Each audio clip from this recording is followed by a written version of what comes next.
From the training folks and getting the vehicle prepared, from the people down at the Cape. During the mission, we had equally good support from all the ground units, and the crew that I took with me on 51G was superb. They like to get up in the middle of the night and walk out with all kinds of photographers waiting for you, and flashing lights to make you blind when you tried to stumble into the trailer, and then we were on our way. As an ignition lasts for about 6 seconds. You can feel the vibration in the vehicle. Fortunately, we couldn't see all the smoke and steam and fire coming out the back end. Gimbal the engines just before takeoff after they're lit, and when you lift off, you'll be able to see the shock waves in the main engines. T0, the hold-down bolts are blown, and the SRB's light, and we're on our way. I personally got a chance to see the tower glide by out my peripheral vision, and then the roll shortly after tower clear, and if you look closely there, you can see the diamond shock waves in the exhaust of the main engines. John Young said after he came back from Flight 1 and saw the movies of that Eddie Shearer, was glad he couldn't see all that flame and smoke, or he'd been a whole lot more concerned during liftoff. That's a bit of a rough ride during the first 2 minutes and 11 seconds of the flight, in which the solid rockets are burning. This is a deployment of ArabSat, deployed for a consortium of Arab nations which comprise the Arab League. And again, you can see there's a level of intensity here associated with doing one of these deployments. We recognize the importance of these things and their value. And here's ArabSat going out. It's built by Aerospatiale, a French corporation, and it looks, of course, considerably different than the other satellite which we had for Hughes. ArabSat is, as a matter of fact, operating very well now in geosynchronous orbit, and that's when I started breathing again, is when it came out of the shuttle. So it's doing very well, I have to report that. Again, here, as in many shots, you'll see the limb of the Earth. Steve and I are doing some work on the IG experiment, and I think we've gotten enough material on that experiment to get a PhD for the researcher and a couple more for me and Steve. So I think all the training and preparation for the Madagascar being one of those. And that's me taking some more pictures also for one of my experiments. Made a deal with the geologists in Saudi Arabia. Any mineral findings, the crew gets half, and they said no, just a thank you note.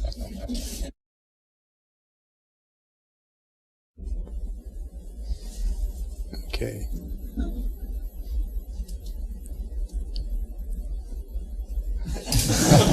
As you see, not all retrievals on this flight were successful. So let John Fabian do this one. In fact, we sat and we fighted very much to have our food, and even when we were both of us fighting very much, we were not all the time very successful. Experimenting here with some more retrievals. Those are the two satellites. Prepared. A lot of times we'd like to go up on the flight deck and eat. It's really nice to sit there and eat.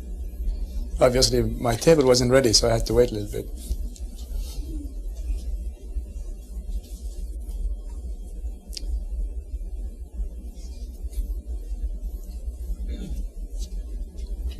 But the food was really good, and I think mealtime was one of the high points of the day.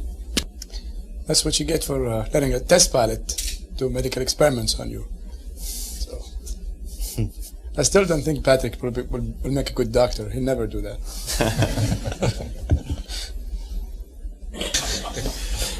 So when I did my famous 1,500 miles all in one shot, you get tired running 1,500 miles.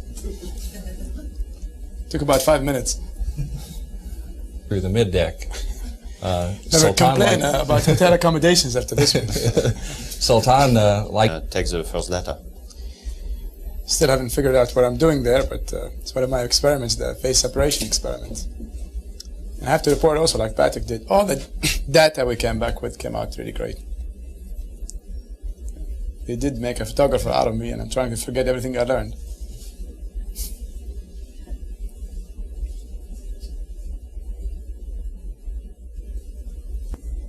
Re-entry is not quite as spectacular as launch, but when you are coming through the air at around Mach 20 to 22 and you start getting the rosy glow, it's really spectacular.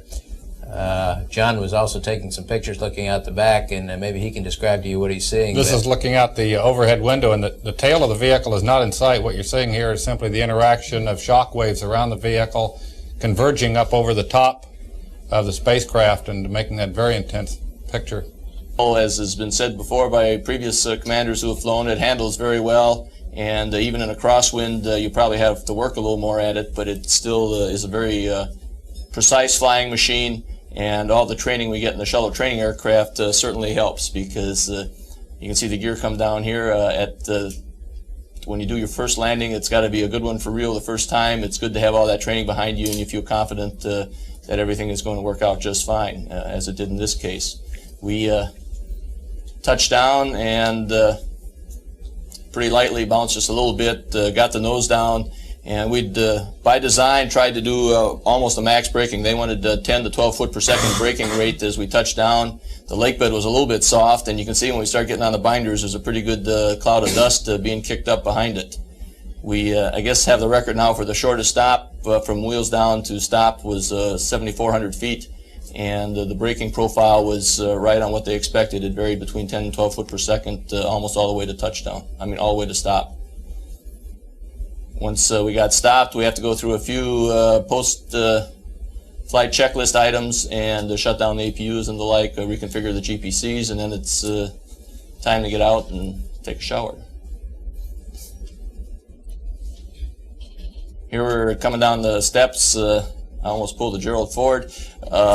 We meet our boss, George Abbey, and everybody came through the flight in really great shape. As you can see, everybody's down, bouncing around, and sad the flight's over, but also happy to be back, and we were very pleased with the whole mission.